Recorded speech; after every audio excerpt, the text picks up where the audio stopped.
Bismillahirrahmanirrahim. Assalamualaikum warahmatullahi wabarakatuh. Alhamdulillahirabbil alamin. Assalatu wassalamu ala asyrofil anbiya'i wal mursalin wa ala alihi wasahbihi ajmain. Amma ba'd. Puji dan syukur marilah sama-sama kita panjatkan kehadirat Allah Subhanahu wa taala atas limpahan nikmat, rahmat serta karunia-Nya yang diberikan kepada kita sekalian, terutama nikmat iman dan nikmat Islam, nikmat sehat walafiat serta nikmat panjang umur. Pada kesempatan kali ini, saya atas permintaan panitia akan memberikan informasi terkait fakta dan mitos tentang makanan. Sudah sejak lama, mitos tentang makanan itu banyak beredar di masyarakat kita, terutama masyarakat tradisional. Tetapi tidak menutup kemungkinan bahwa masyarakat modern pun juga mempercayai terhadap mitos ini. Apalagi dengan kecepatan informasi melalui internet, maka banyak mitos yang kemudian berkembang menjadi hoax ini tersebar dengan cepat. Agama kita mengajarkan bahwa apabila ada informasi yang datang kepada kita, kita harus meneliti terlebih dahulu apakah informasi tersebut benar atau tidak. Seperti yang tercantum pada surat Al-Hujurat ayat 6 yang menyatakan bahwa jika seseorang yang fasik datang kepadamu membawa suatu berita, maka telitilah kebenarannya agar kamu tidak mencelakakan suatu kaum karena kebodohan atau kecerobohan yang akhirnya kamu menyesali perbuatanmu itu. Mitos yang tidak benar terkait makanan yang kemudian berkembang menjadi hoax di era teknologi informasi ini bisa jadi menjadi suatu hal yang berbahaya bagi kita ataupun bagi orang lain. Oleh karena itu, mari kita bahas satu persatu beberapa mitos yang banyak beredar di masyarakat sehingga kita bisa mendapatkan informasi yang benar. Mitos pertama yang kita bahas adalah air es membuat gemuk. Ternyata tidak benar bahwa air es menyebabkan metabolisme melambat dan membuat penumpukan lemak sehingga menyebabkan peningkatan berat badan. Peningkatan berat badan itu sebetulnya terjadi akibat asupan energi yang tidak seimbang dengan aktivitas fisik. Jadi, bila hanya meminum air es saja tanpa tambahan pemanis yang mengandung kalori, tidak serta-merta menyebabkan peningkatan berat badan. Mitos yang berikutnya adalah tentang apakah wortel bisa mempertajam penglihatan. Nah, ini adalah mitos yang banyak berkembang di masyarakat. Bahkan anak-anak pun sering diberikan informasi seperti ini, padahal belum ada penelitian yang bisa membuktikan bahwa dengan mengkonsumsi wortel, maka bisa menyembuhkan mata minus ataupun mempertajam penglihatan.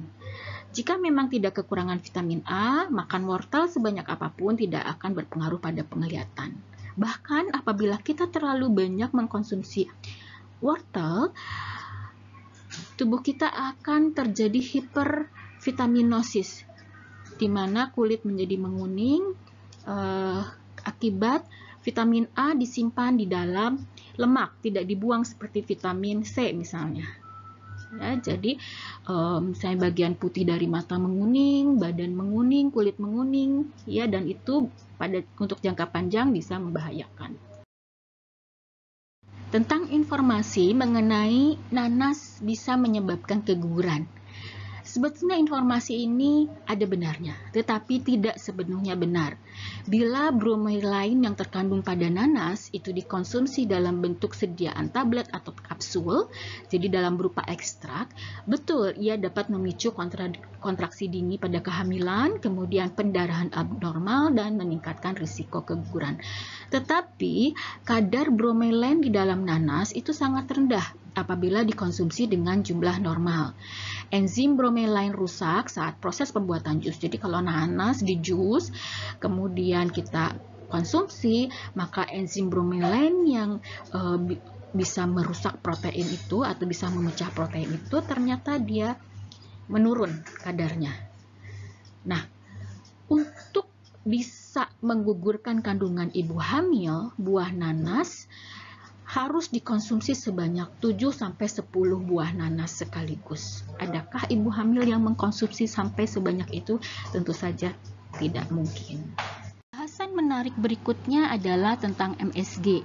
Ya, kita sudah sering mendapatkan informasi ini bahkan sejak kecil bahwa MSG itu tidak sehat atau bahkan berbahaya karena bisa menyebabkan kanker katanya, bisa menyebabkan kebodohan, merusak otak. Padahal secara ilmiah dapat dijelaskan bahwa otak itu secara normal mempunyai kemampuan membatasi zat untuk masuk ke dalam selnya. Kemudian penelitian terkait MSG yang menyebabkan kanker itu hanya dilakukan pada model hewan, sehingga ketika kita konversikan berat MSG, konsumsi MSG yang dapat menyebabkan kanker pada hewan, itu harus dikonsumsi sekitar 100 atau 200 gram sehari oleh manusia, sehingga bisa menyebabkan kanker seperti tikus. Ya, jadi kecil kemungkinannya seseorang mengkonsumsi sebanyak itu dalam satu hari. Sebetulnya konsumsi yang tidak berlebihan itu tidak akan membahayakan. Apapun konsumsi pangan apabila dilakukan secara berlebihan tentunya akan tidak baik. Ya, nah untuk MSG ini hanya individu tertentu yang sensitif terhadap zat MSG ini yang bisa menyebabkan misalnya rasa haus berlebihan ataupun rasa tidak nyaman dalam tubuh. Jadi tubuh kita yang memberikan alarm atau penanda. Ya, nah sebetulnya makanan yang dibubuhi MSG pun bisa menjadi makanan sehat. Sering sekali ada penjual makanan yang menyatakan bahwa produknya bebas MSG sehingga menjadi lebih sehat. Ya, padahal menggunakan MSG pun tetap bisa menjadi sehat apabila sesuai dengan takarannya ataupun komposisi atau cara memasaknya dengan tepat. Ya, bahkan kalaupun tidak mengandung MSG sekalipun atau tidak dibubuhi MSG sekalipun bisa menjadi makanan kurang sehat kalau misalnya komposisinya ataupun jenis pengolahannya itu dilakukan secara ceroboh. Ya, tapi yang harus diwaspadai adalah MSG ternyata memberikan efek buruk bagi individu-individu tertentu yang secara bawaan tidak bisa mencerna MSG dengan baik. Misalnya kelompok anak autis, ya itu mungkin harus dihindari penggunaan MSG sintetis. Ya, jadi sebetulnya kan MSG adalah monosodium glutamat. Jadi dia adalah satu molekul natrium dan satu molekul glutamat, di mana glutamat itu adalah salah satu jenis asam amino yang dibutuhkan oleh tubuh, yang sebetulnya bisa disintetis oleh tubuh sendiri. Ya, disintetis oleh tubuh itu sendiri, tidak perlu asupan dari luar. Hanya pada saat situasi tertentu kita membutuhkan dari luar. Ya, jadi kalau dalam bahan pangan kita sehari-hari, MSG itu yang memberikan rasa gurih, ya itu terdapat pada ikan, daging, udang, tomat, terasi. Ya, jadi kalau misalnya sudah ada makanan dalam olahan kita mengandung ikan atau daging, saya kira tidak perlu lagi ditambahkan MSG sintetis, ya agar tidak berlebihan. Sebetulnya sih yang kita waspadai adalah natriumnya, bukan glutamatnya. Jadi dalam tubuh MSG akan dicerna menjadi natrium dan glutamat. Natriumnya ini yang kemudian bisa menjadi berbahaya, terutama bagi individu yang mengalami hipertensi. Ya, jadi bukan karena glutamatnya tetapi karena natriumnya. Sebetulnya kita sejak bayi pun kalau kita minum ASI atau minum susu, ya sudah merasakan glutamat karena terkandung pada susu. Jangan khawatir tentang MSG. Informasi berikutnya adalah tentang apakah pengidap diabetes tidak boleh makan manis sama sekali. Sebetulnya penderita diabetes masih boleh mengkonsumsi gula dengan takaran tertentu. Jadi Kementerian Kesehatan kita sudah membuat standar bahwa untuk penderita diabetes itu tidak boleh mengkonsumsi gula lebih dari 50 gram. Tetapi tentu saja Anda harus perhatikan bahwa ada kemungkinan kandungan gula yang tidak terlihat pada produk pangan, misalnya pada biskuit, kue-kue, minuman ringan, ataupun buah-buahan. Sehingga harus diperhatikan bahwa 50 gram itu tidak hanya berupa gula pasir sebanyak 5 sendok, tetapi perhatikan juga bahwa ada makanan lain yang kita konsumsi dan mengandung gula. Mitos lainnya, terutama bagi ibu-ibu yang sudah sangat sulit mengendalikan berat badannya, adalah sering sekali ada informasi kita dapatkan bahwa semakin sedikit konsumsi karbohidrat maka tubuh makin sehat. Padahal karbohidrat itu tetap dibutuhkan oleh tubuh. Jadi jangan sampai kita menghindari atau menghilangkan sumber karbohidrat yang kita konsumsi dalam satu hari. Apalagi ternyata sumber-sumber karbohidrat itu mengandung zat gizi mikro seperti mineral ataupun vitamin yang dibutuhkan oleh tubuh. Sehingga kalau kita tidak mengkonsumsi sama sekali, maka kita pun akan kekurangan zat gizi mikro. Solusinya apa? Pilihlah sumber karbohidrat kompleks. Contoh, beras merah atau beras hitam, atau tepung gandum yang utuh. Kemudian, batasi konsumsi karbohidrat sederhana yang berasal dari gula ataupun tepung-tepungan. Kemudian satu lagi adalah kita pahami indeks glikemik. Di mana indeks glikemik adalah kemampuan karbohidrat dalam bahan pangan untuk meningkatkan kadar glukosa darah setelah dikonsumsi. Ini menarik sekali bahasannya, karena kita bisa mengatur konsumsi sumber karbohidrat kita dengan memilih jenis pangan dengan IG yang rendah, walaupun dengan kadar karbohidrat yang sama, ataupun dengan melakukan pengolahan pangan tertentu yang bisa menurunkan nilai IG-nya. Sebagai contoh, untuk IG rendah maka akan lebih sehat apabila kita memilih beras merah atau beras hitam daripada memilih beras putih, atau memilih beras perak dibandingkan beras pulen, atau mengkonsumsi nasi dingin dibanding nasi hangat. Beras pulen IG-nya menjadi lebih tinggi dibanding beras perak, ya, karena lebih mudah dicerna sehingga dengan mudah pula meningkatkan kadar glukosa darah dalam tubuh. Ya, atau cara memasak nasi pun bisa mengubah IG-nya. Misalnya, memasak dengan rice cooker seperti yang sudah umum dilakukan, ternyata meningkatkan indeks glikemik daripada nasi yang kita masak dengan diaron terlebih dahulu. Dan itu sudah banyak penelitian yang membuktikan. Selanjutnya adalah tentang telur. Apakah telur meningkatkan kolesterol darah? Telur sebenarnya tidak terlalu berkontribusi pada kenaikan kolesterol. Jangan lupa bahwa telur adalah makanan murah yang kaya zat gizi, termasuk seng dan zat besi, antioksidan, vitamin D, dan kolin yang bagus untuk otak. Nah, agar kadar kolesterol dalam tubuh selalu terkontrol, cukup perhatikan konsumsi lemak jenuh dan seimbangkan dengan makan sayur dan buah. Karena serat yang terkandung pada sayuran buah itu mampu mengikat kolesterol dan produksi kolesterol yang ada dalam tubuh untuk dikeluarkan melalui feses, sehingga mencegah peningkatan kadar kolesterol dalam darah. Ini cukup menarik. Jadi, apakah daging kambing mengandung kolesterol yang tinggi?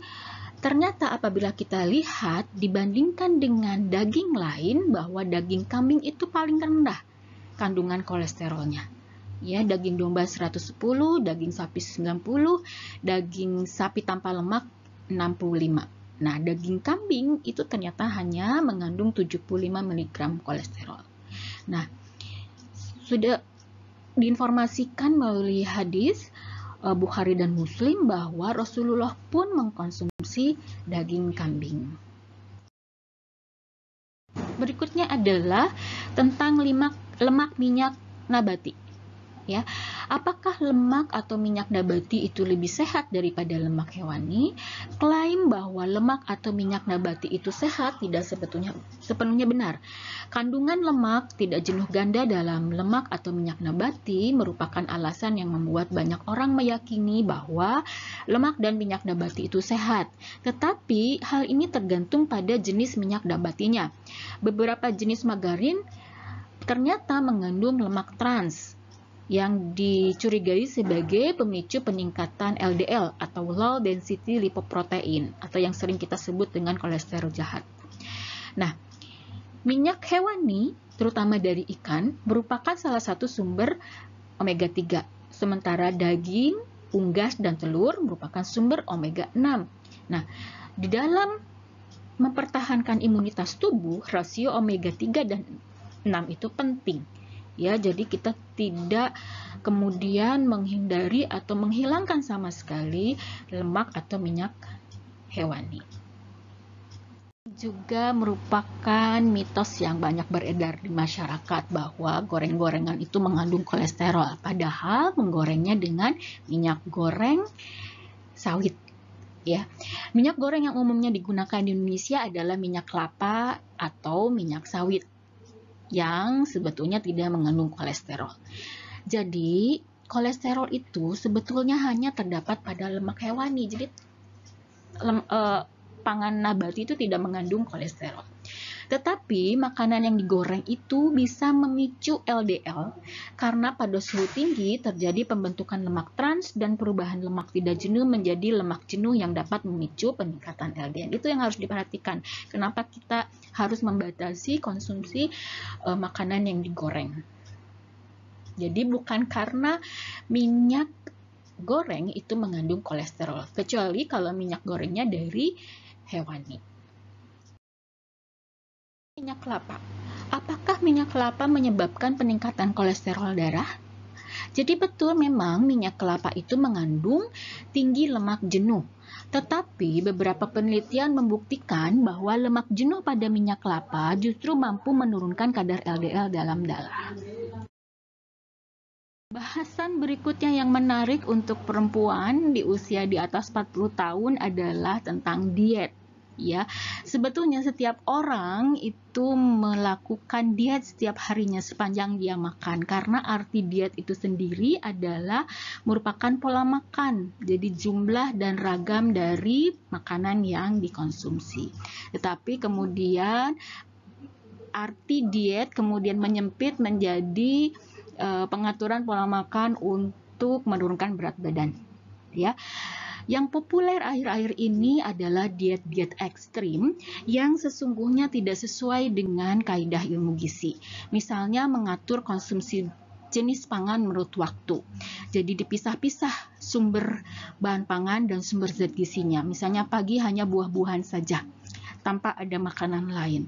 Kemudian siang baru boleh makan daging atau sumber protein, dan seterusnya.